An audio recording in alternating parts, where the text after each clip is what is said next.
All right, thanks everyone. I think that kind of got us warmed up and hopefully more open to silliness, humor, and embracing, as students do, the not knowing, the feeling of not knowing. Because This meeting is being recorded. In chatting with a lot of you, we often find ourselves in spaces where I don't know it's very uncomfortable to say I don't know, and there's a lot of posturing, and that comes at a tremendous cost, right? That comes at the cost of being able to ask the next question, and it also comes at the cost of being able to come together with whoever it is in the room to co-discover new solutions. Okay, would anyone feel comfortable, a couple folks, just sharing something silly with the group that they discovered or learned? I hadn't realized until very recently that breakfast comes from breaking the fast. I think that's in a lot of languages, you would be surprised. Yeah. Anyone else? Anyone else? Yeah. I didn't know that ketchup comes from Cantonese. Oh, really? Ketchup, really? Huh. Okay. Anyone else? Yeah, it's funny. I'm coming from background in medicine. There are lots of words in the medical vocabulary that, when you kind of strip away the maybe the Latin of it, it really just means it looks like a bird's beak, or it looks like a pigeon's foot, or it looks like a boat, and that's where the word comes from. But somehow in the language, we've kind of elevated it to become this hierarchical, less accessible to the people language. And I think as we unfold this conversation around AI, we're going to just kind of start to strip away those hierarchies to embrace the not knowing and the discovery. All right. I would like to take a moment for our panelists to kind of introduce themselves. We're coming from very different backgrounds, working on lots of different work, from fairness and oncology and linguistics. And so, Thomas, can you start us off? Yeah. Hello, everyone. I have a computer science background. I did some research on computer vision for chest x-rays, natural language processing for palliative care, and I'm now working as an AI engineer at the Dana-Farber Cancer Institute on machine learning operations, so defining what we call a production-ready model, the processes to evaluate the models systematically and promote the models from development to the production environment. Hi everyone, my name is Boya. I'm a PhD student in Switzerland. I'm also a visiting researcher at MIT. My work focuses on the multimodal AI for healthcare, in the sense that we would like to reduce the bias in the corpus that we have, and to find if there is a difference between our expression between different nations, different language, different race, and different genders, etc. So that's one of the work that I'm working with, and I think it's super interesting. And I have an engineering background, by the way. Yep. And hi everyone, I'm Tim Peng. I'm now a master's student at UC Berkeley, and my research is mainly on trustworthy AI and AI fairness. And I learned computer science, and I have an engineering background. Hi everyone, I'm Ross. I'm a lecturer here at Stanford in bioengineering. I mostly lead classes with undergrads in early stage health technology innovation. My background's in electrical engineering and imaging. Amazing. All right. So we have panelists from many different backgrounds. Also in our room, if you weren't here yesterday, we have quite the representation, and also for the folks online, of researchers, engineers, nurses, doctors, clinicians, folks in public health, folks working in governance, community organizers, investors, angel, VC, and so we have, can't forget the artists, of course, the artists, photographers, the musicians, And so we have, and social scientists, we have an incredible community here to help kind of shape this conversation around what we need to be teaching students. What are the skills? What are the what is the core of how we not only need to approach AI, but truly this next chapter in our shared humanity? Okay. So my question for the panel is, if you could go back and kind of redesign your education, not just kind of a course, but something kind of fundamental in the restructuring of how you were trained, what would you change? I guess I can start because I did my undergrad in China, and I did my master in Europe, in Belgium, and now I'm doing a PhD in Switzerland. Also, I have been embracing the American education culture. So, yes, of course, everywhere. And what I find that from my like undergrad education is that we are taught to learn math, we are taught to learn the equations, we are taught to solve some questions that are defined by our professor, and based on the score that we get, we are classified into good student, okay student, fail student, etc. But actually, I find that if we could design the question that we would like to ask for this subject, it would really help us to be more creative, and not just be more creative, but also to help us understand this subject better. So that's what I had in China and in Belgium. Like the engineering department is really tough. I would say that because we have maybe like one book that is this thick, and then we do the exam, writing on the paper. And then we go to the professor. Professor will ask you any question like from the book, and then he or she think that you have really good understanding of the knowledge. So it's similar. So I would say that what if I am going to tell you like what I would like to, learn, or what I have found that is most interesting from this subject, and also like how I would like to write the script for the next. Yeah. And for US, it's pretty interesting. I think here is the most creative place that I have been at. And of course, we are always trying to push the boundary. So we're trying to push everything forward. So I'm super excited to learn more from the others. Yeah. Yeah, and I think I have a quite similar experience with her because I also did my undergrad in China. And I think in China, we actually don't discuss so much in the classroom, and most of the time is like the teacher is teaching and he's reading the slides, and we are going through this kind of knowledge, but we didn't discuss with each other so much, not as much as in US.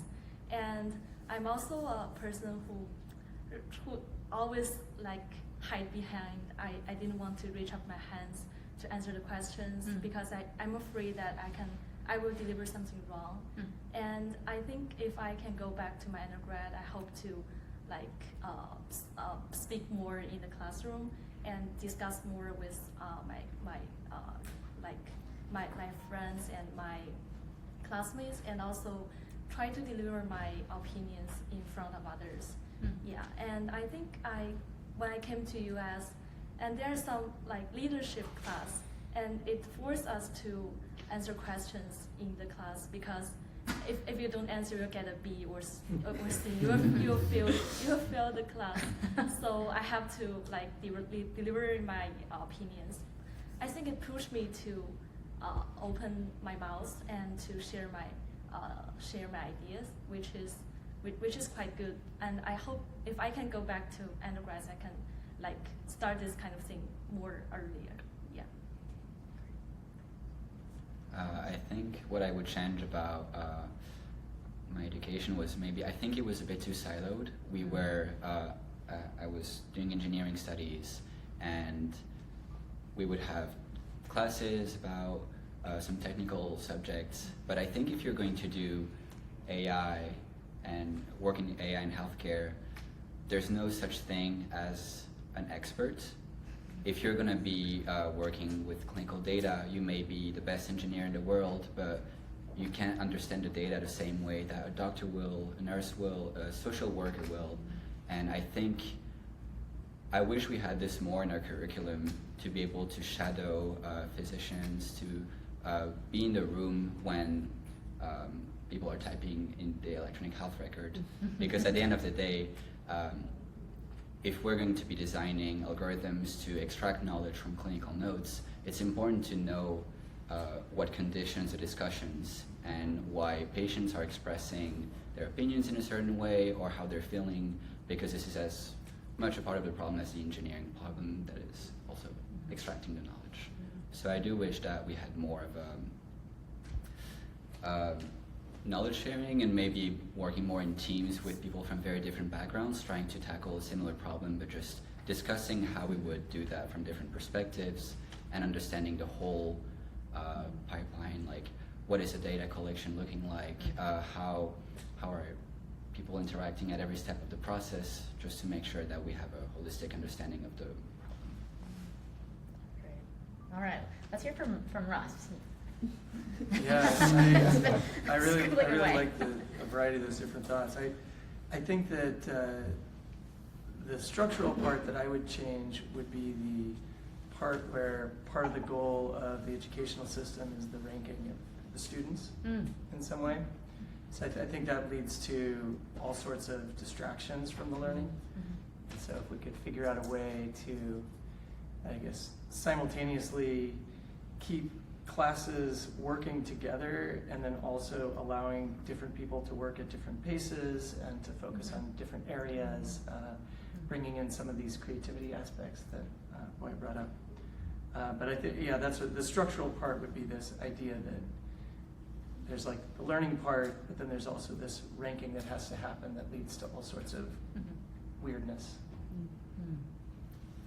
So when I'm going to just reflect, I'm hearing doorways for more creativity, spaces for more creativity, interdisciplinary interaction, feedback loops that involve, tighter feedback loops that involve people and their experiences that are different from your own, and an examination of the structure, the inherent structure of how we evaluate the structure itself. Do we need to have less structure or just something different? And I am just looking around the audience and I see some faces, like I know there's pushback out there. I can just feel it. I'm going to turn it to the audience. I don't think anyone's going to argue that we should be less creative and interact less. But I think there might be some folks who will, and I actually was having beers last night and had a conversation specifically about kind of grades and grading and how, well, in this environment, well, they got rid of grades and that had kind of other repercussions that weren't perceived as positive for the institution. So I'm going to just put it out to the audience. Interactions around kind of just structure and lack of grade. He may have been also having beers. But okay, yeah, Richie. Yeah, so for those of you who don't know it, like the first universities in Europe were developed and created in the 12th century. At the same time, or around the same time that the idea of nation states was developing. The idea was not to stimulate intellectual curiosity, but to educate public servers, diplomats and stuff like that. So to find people to feel engaged by the administration or the field of administration. Then we turned universities into workers' factories, right? And we're mass producing students and professionals in different fields, and we are labeling them according to the two different tiers, according to their skills. Maybe it's now time to rethink or reimagine higher education as a space to find not public servers, not workers, but find that occupation in problems, in niche problems. So each one of us can confront a very specific problem from our own perspective and talking about VBA, technology and intercommunication. Interesting. That's it. Okay. Hi everybody, Leslie Espinosa, Shaker pronouns. Well, I also want to reflect a little bit on my undergrad because I have a kind of a bi-directional undergrad approach. I did med school in Peru for 3 years before coming to do undergrad here for bioengineering. So I got to experience the medical training in a developing country and also got to experience, I guess, a top tier, I don't know, Silicon Valley education at Stanford. And to be honest, they are very complementary, believe it or not. And I wish they both can teach each other a little more. So in Peru, and I guess being just from a developing world country, there's a lot of, I don't know, like hesitancy from students to feel that they belong to these spaces. And even as a medical student, you're still like kind of trained to follow patterns as some people already, Boya, for example, highlighted, right? And there's like this kind of, do I really belong? Who teaches me to belong? How do I make that first step? And I was even on those shoes back in the days. But then when I get to these schools here, like it's totally the opposite, right? Like there's a lot of creativity here, there's a lot of cooperation, but then there is a lack of understanding of the root problems that we have over there. And I feel like there is this, there's a huge gap in which you can make these minds reach together, and I think that's a huge opportunity that I wish we had back in 2016 when I started my higher education journey, because it still continues. And I guess during this era with digitalization and I guess like a global perspective, there's way more opportunities to do so. Like these exchanging programs allow us to like come together to events like this. Even the internet is allowing us to have these discussions. I think giving people's voices is crucial because as a professor, before David Kelly, I don't know if you know about David Kelly, he's the D school director here at Stanford, but he told me every single person brings to the table or to the room a world. And if you combine all of these worlds together, fascinating things happen. And I think we as people who are right now in spots, like this, we should continue bringing those worlds in conversations. And as I think this conference already highlights, using AI as a tool that can make that happen instead of just like witnessing very passively. Yeah. Thank you for sharing that experience. Any other thoughts from the room? Something, Richie, that you said in response to kind of structure and Ross and kind of thinking about the origin of, say, universities, and it made me think about the Donna Haraway quote and the context and localizing power and why certain institutions come to be or what purpose they serve. And so maybe the bigger question now is an actual reimagination of what universities, what kind of these bastions of knowledge once upon a time will be it's not even the future, today with AI, when knowledge is accessible. But knowledge doesn't necessarily mean the same thing as wisdom, as insight, as contextualization, as personalization, as impact, as it does not equal an improvement in the shared human experience. So with that, I'm going to turn things back to the room and have each of you take a minute to write down, or if you have your phone, just kind of jot down and think about 3 skills. So not like a tool, not a specific technology, but a skill that you use all the time that you think that AI can't replicate anytime in the near future. So go ahead, take a minute and kind of jot that down.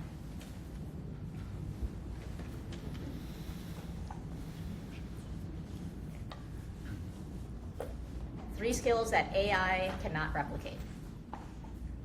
Yet.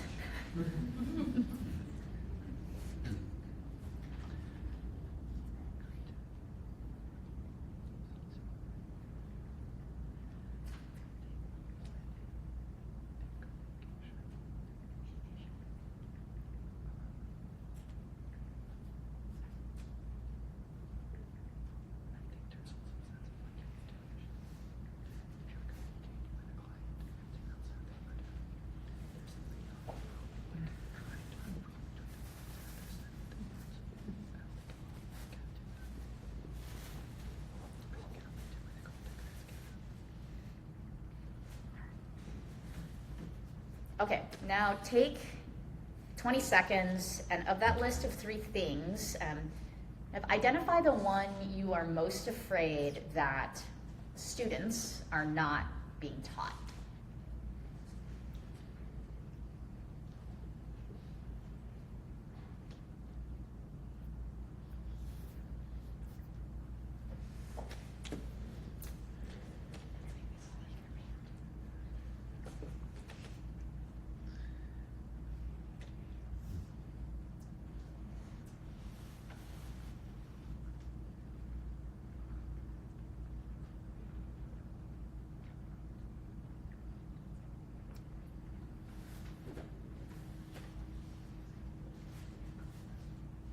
Okay.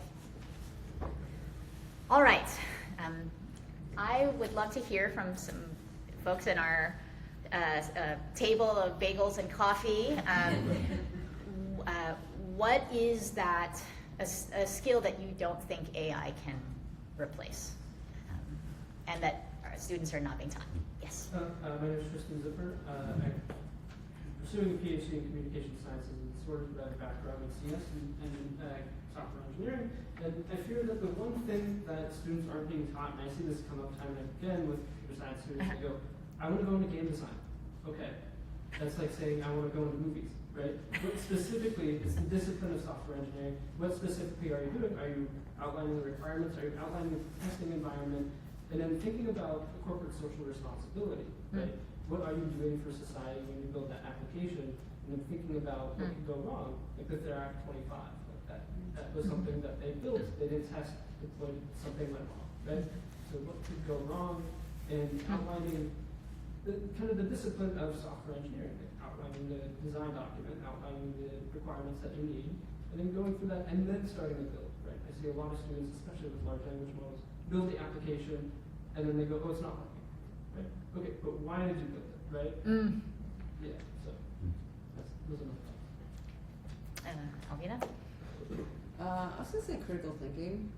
I'm very concerned about that. I think a lot of people use AI and kind of take the outputs at face value when you have to always be questioning the output and wondering what it's missing.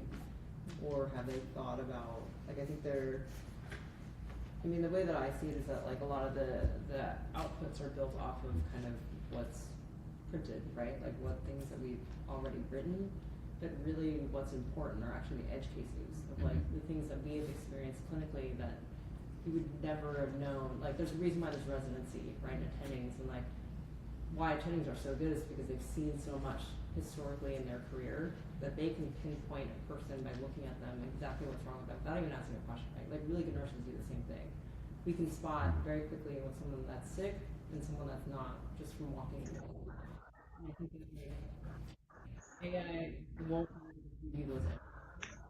Maybe over time, but it's the same idea. Like, I would think like AI is the same as like a med student, right? Like, they only know what they've read in books or like read in papers, but really only over time do you become a good clinician because of the people in the context and the things that you've seen. And so to me, it's more they're taking too much of this value and not really thinking through like what about if I do what could go wrong? What really like for the consequences, right? Yeah, I don't think we're doing that. In building on that, discernment, knowing, what is not, and knowing that, your agency matters, and at the end of it, you're responsible the system you design or the decision you make for that page and what have you. So I think discernment, and we as higher education, after spending a decade there teaching, we don't do a fair job of teaching that to students. I guess adding to that and what you were saying is AI is like super subject to prompting. So how you prompt it, you get very different answer for even the same question. So similar to your thing of like, what does the professor teach? How they shape a question makes you think that is the question when maybe it wasn't even the right question to ask in the first place. So I think students, education, AI, you all get boxed, and it's only when you sort of like question if the box should even exist, then that's education.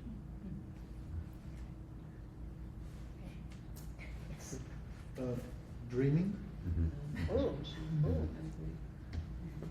Dreaming. Now I was pointing to him. Oh. Okay. I'll piggyback off of dreaming, just like novel ideation in general, because like AI, we think about just the fundamentals of how it is trained, how it's built. It's an algorithm built off of a wealth of all ideas that have been created up until this point and our perceptions of all of these ideas. And so I feel like, at least I see a lot in school, somebody like for class will say like, let's choose a problem and solve it. And you go to AI and you're like, give me some ideas, and it'll regurgitate things that have already been done. And of course, you can't expect a model to find a novel idea when it's limited to the space of everything that's already been done. So not only, you can ask, I guess the thing you can't ask is, where are research gaps, where are need gaps, but then once our AI identifies it, it's up to us to choose what are we going to do with that gap. And that's uncharted territory that AI can't answer, we have to answer for ourselves. And in schools we don't see it as much. There's definitely a big wave in like bringing entrepreneurship into the classroom, but even still, in classes, like at least at the undergraduate level, you learn by, here's a theory or an algorithm or a math problem that has been solved before. You solve it now, and you just repeat the same things that have already been done. Just like when you go into AI and you say, give me some ideas, and you're just repeating things that have already been done. So finding a way to create something novel is still something that is very human and not really being done. I'm loving this. I'm loving that each of us are reflecting a facet of awareness fundamentally that AI can model, and facets of awareness that we have that AI cannot model. And another facet I just want to throw in is relationship, humanity, right? That's just, that's what makes us human. And that's, it's cool. Actually, another thing just on that is like agency. Because they're all waiting for you to tell them to do something, but at least as of now, it's not autonomously deciding the direction. So I think like, you can say be proactive, whatever, but it's not proactive, it's reactive. So I think there's something about human and motivation and what it is that different people want to do, how that's shaped, that makes us really more on the animal side than like a machine side. Because a machine, as of now, is still sort of a function of something else, not autonomous, not in that kind of way. I think adding on to that too is also the process of like discovery and learning how to answer a question. I remember like back in like elementary school or middle school, we had like classes on walking through a library and getting to the right section, identifying what is a reliable source. And now it's like the AI is being placed in a position where it's just giving you everything all at once. And so now you don't see what you don't see, you're just presented with what you're presented. And I think that kind of act of finding what's relevant is really interesting. And then also now there's like companies that are forming off of essentially prioritizing your websites or your information to language models, so they're more likely to provide information from your source to the users. And so now this whole discovery process is strayed away from knowledge gathering and just evolved into something else, which could be better or worse. I don't know. Kind of building on what Raffle said, I think a big thing is intuition. At least from an engineering point of view, I will see a lot of, especially in physics, like a lot of the classes I used to take, there'll be like a word problem, and the first step will always be, how do you write an equation? Once you write the equation, you can throw whatever math formula you want, but how do you write the equation? And to that, you have to actually understand the problem. If you like kind of shift the domain to AI sort of application, you can throw whatever prompt you have into AI, they'll propose a myriad of attacks, but if you don't know what the problem actually is, you don't have an understanding of, you know, intuitively this shouldn't happen, or intuitively this should happen as a result of the problem, it won't, like AI won't get you any further than just like throwing any random equation at the board. So one thing I think about, I definitely agree that AI struggles with creativity and solving novel problems and things like that. But then I also push back in that we've seen it actually do, like with Cursor's example, they basically ran the AI for 4 days straight, and it was able to actually find pretty new creations for proofs. And we see it with AlphaGo creating new strategies and things like that. But those seem to all be in areas of verifiable outputs. So non-verifiable outputs is where I struggle the most with AI, especially navigating the healthcare system. None of us can really verify if this is the right thing to do. I think that it is like verifiable outputs is a great place where AI can actually teach us new things, or we can discover new strategies in chess or in mathematics. But yeah, non-verifiable outputs is really where it comes back to nobody has the answer, so we should probably be the ones to answer it as humans rather than just relying on the relic or the oracle.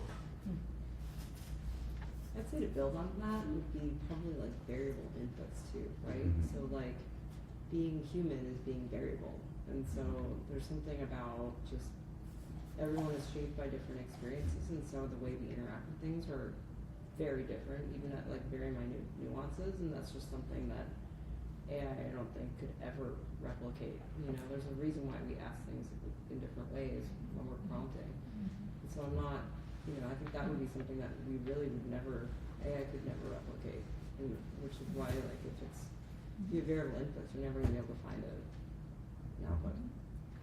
Yes, I think AI can develop intelligent quotient, but it can't develop emotional quotient or emotional intelligence. Because this is what separates AI from the humans. It will only replicate, it may be able to understand some emotions which are we feeding them or training them on. But finally, EQ won't be developed by AI, which is, I guess, human.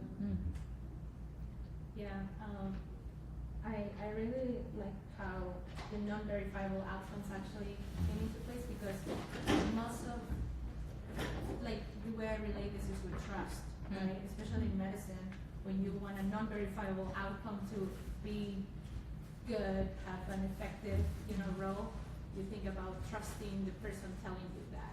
And I'm afraid that we are going to become this generation using AI as by default is trusting AI so much to the point that then they become untrusting because they are trusting something that is not human. So I was just reflecting about that, right? Because people talk about AI trust, and people now are trusting AI a lot. So, yeah.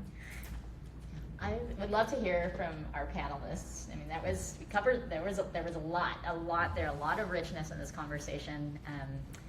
I'm curious from your perspective, your experience as researchers, as educators, as creators, how you respond to some of these skills or ideas around what can and cannot be replaced with AI. Okay, so we have said that AI cannot replace us in the unverifiable result prediction, or AI cannot really replace us for communication, for emotion intelligence. I find that sometimes AI could give me emotional support also by sending some like emoji and create some like really funny sentence. So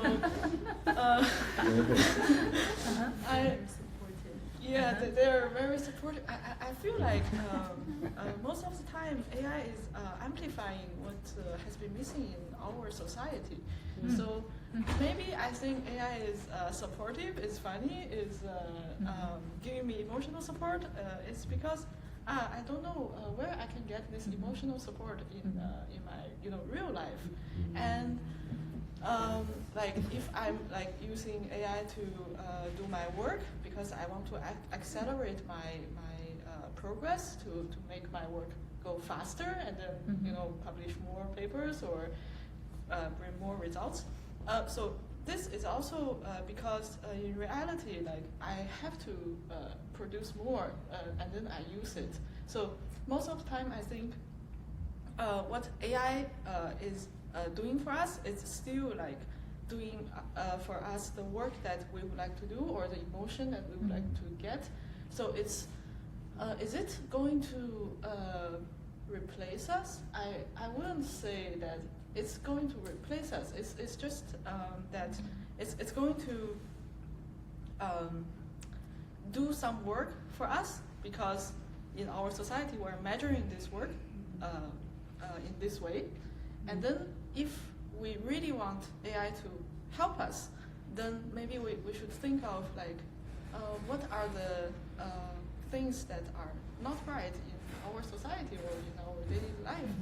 And then in that case, that's the things that AI cannot, of course, cannot replace us. That's also like the things that nothing can replace us. And that's what we can do to make it better. Yeah.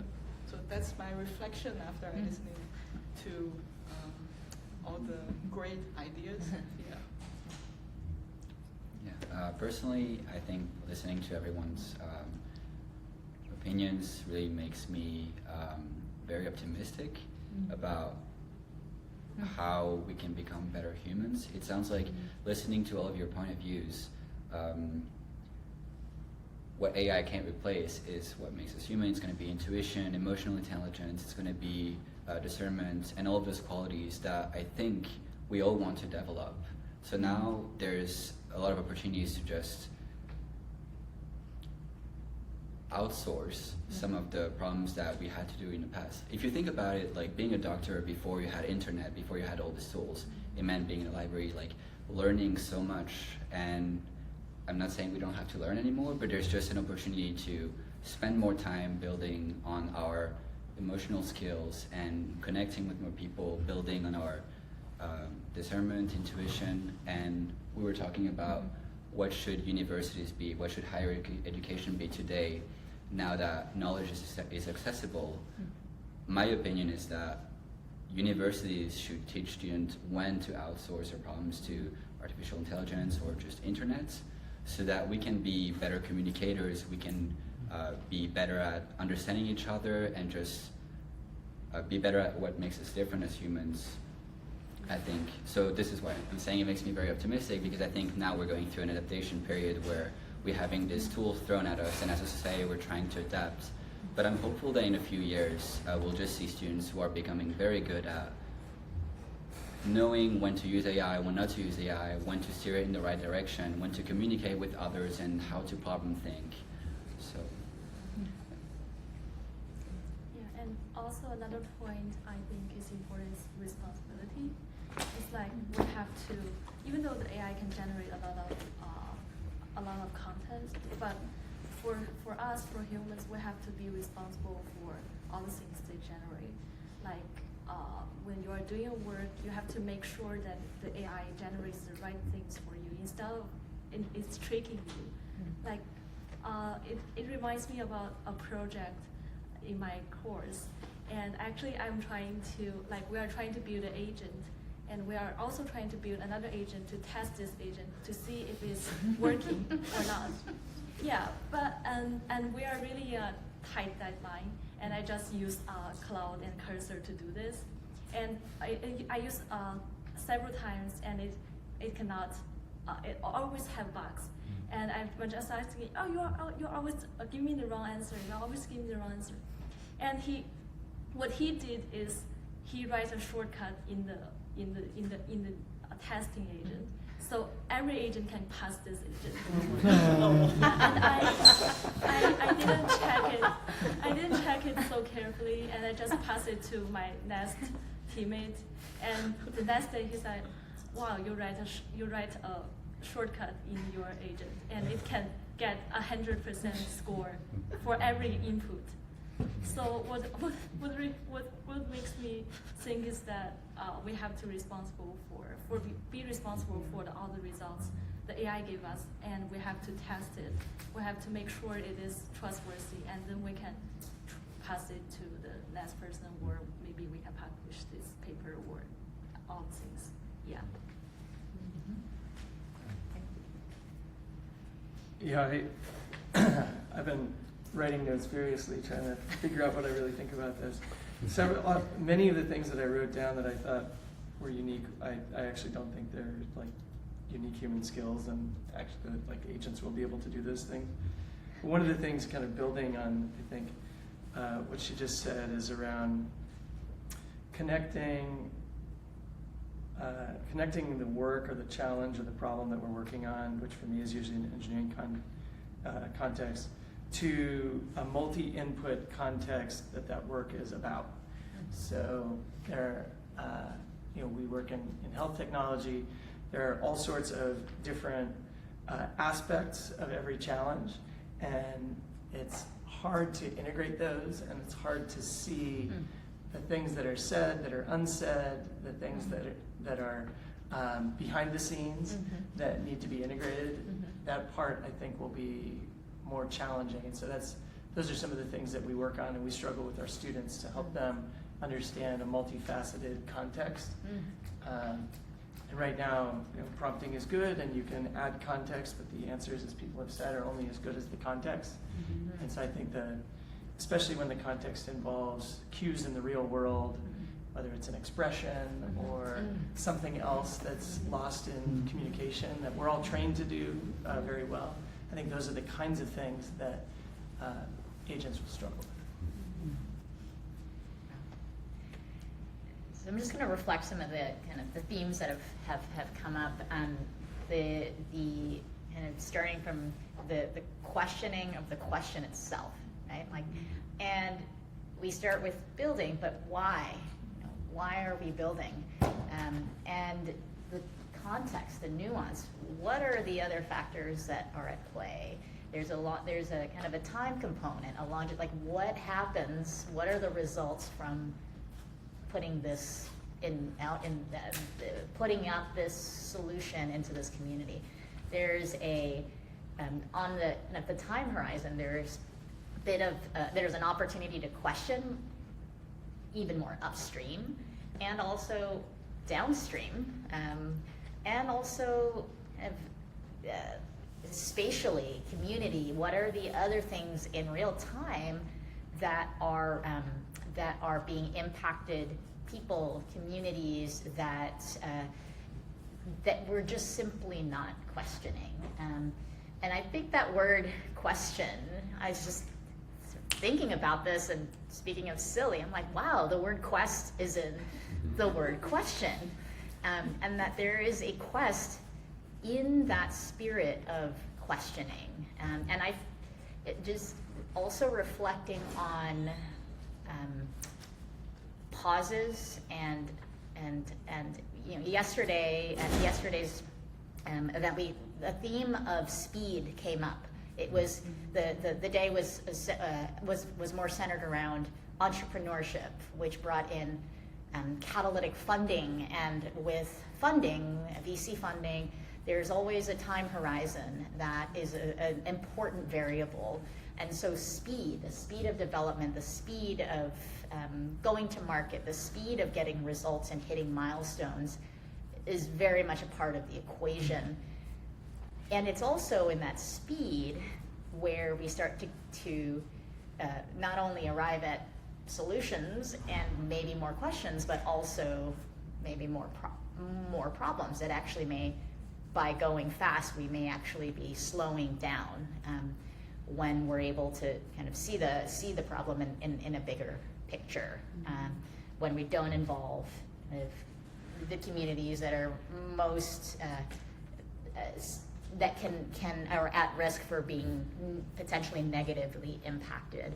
And going back to our earlier conversation about the first question about what would have changed.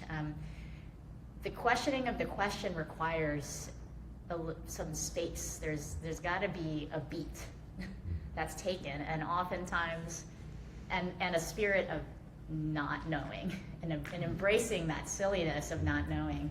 And so I'm just going to offer that in our approaches to from our different perspectives and seats as investors, as builders, as researchers, as academics, as doctors, as nurses, as folks in public health, as creators, musicians, or artists, that boredom is not a bad word. Discomfort is not a bad word.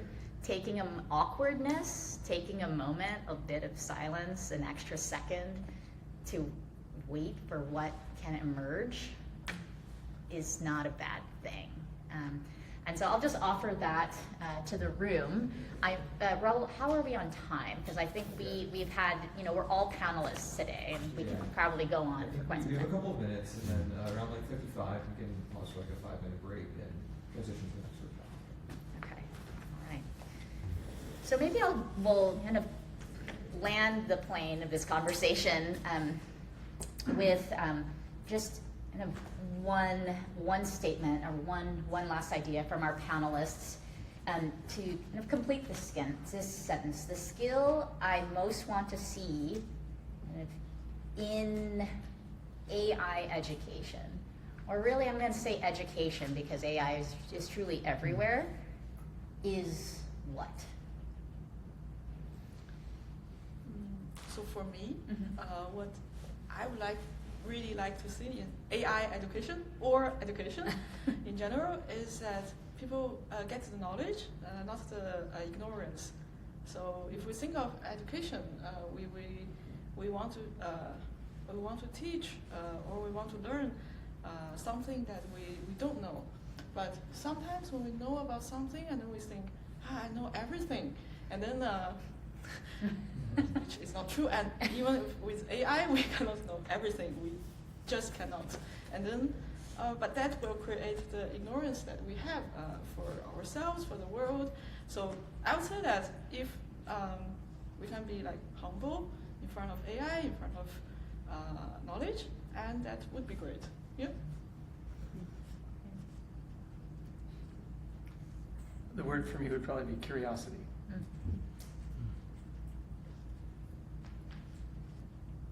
I think maybe gender studies includes a lot of perspectives. Like we should learn how to communicate with people. We should learn how to do critical thinking, and we should know how to like present ourselves, to sell our ideas, and I think that's all. Yeah. I think for me would be communication and humility, which I think go hand in hand.